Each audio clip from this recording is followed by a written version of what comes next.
105 রানে 3 উইকেট থেকে বাংলাদেশ গুটিয়ে গেছে 186-তে। শ্রীলঙ্কা অবশ্য 86 করতে পারেনি, 85 করেছে, তবে সেটা 285। শ্রীলঙ্কা জিতেছে 99 রানের বিশাল বড় ব্যবধানে, এবং সেখানে ব্যাটিং ব্যর্থতা সঙ্গী হয়েছে বাংলাদেশের।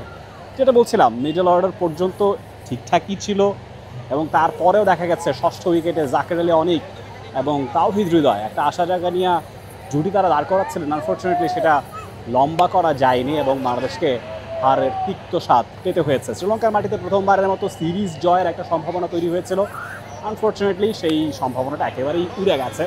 শ্রীলঙ্কায় সিরিজ জিতেছে স্বাগতিক দল, পালেকেলের স্টেডিয়ামে বিশাল জয় তারা পেয়েছে, এবং সেখানে চমৎকার খেলেছেন কুশল মেন্ডিস, চারিতা সালাঙ্কা, পাথুম নিসাঙ্কা। শ্রীলঙ্কার ব্যাটিং স্তম্ভের বড় তিনটা নাম, দে প্লেড এক্সেলেন্ট এবং আউট পারফর্ম করে দিয়েছে বাংলাদেশকে। যুক্তরাষ্ট্রের এক নম্বর জিম চেইন গোল্ডস জিম এখন আবারও বাংলাদেশে বসুন্ধরা আবাসিক এলাকা ও বসুন্ধরা সিটি শপিং মলে। এবং সিরিজ জয়ের সম্ভাবনাটা এবারে আপাতত হলো না, in future there might be chances. তবে ব্যাটিংয়ের কথা যেহেতু আসলোই, শুরু থেকেই যদি আসি, টপ অর্ডারে ব্যাটিং ব্যর্থতা একটা নিয়মিত সঙ্গী হয়ে দাঁড়িয়েছে। আমরা দেখেছি প্রথম ম্যাচে তানজিদ তামিম হাফ সেঞ্চুরি করেছেন, পারভেজ ইমন ব্যর্থ হয়েছেন। পরের ম্যাচে পারভেজ ইমন হাফ সেঞ্চুরি করেছেন, তানজিদ তামিম ব্যর্থ হয়েছেন। নাজমুল হোসেন শান্ত দুটো ম্যাচে শুরুটা ভালো পেয়েছিলেন, তৃতীয় ম্যাচে এসে হি ওয়াজ ডাক ইনফ্যাক্ট।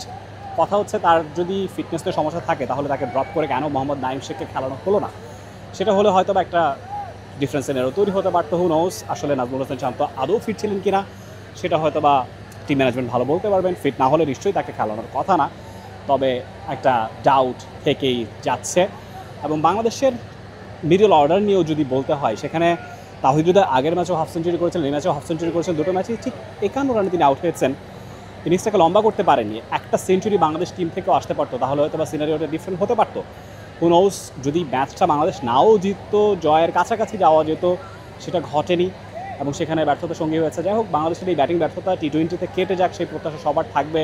টি স্পোর্টসের পর্দায় নিশ্চয়ই টি-20 সিরিজটা উপভোগ করবেন আপনি। আজকের মতো বিদায় নিচ্ছি বালেকালী ইন্টারন্যাশনাল ক্রিকেট স্টেডিয়াম থেকে। Rifat Tanvir Rafi, T Sports. For more updates, subscribe to our YouTube channel and click on the bell icon.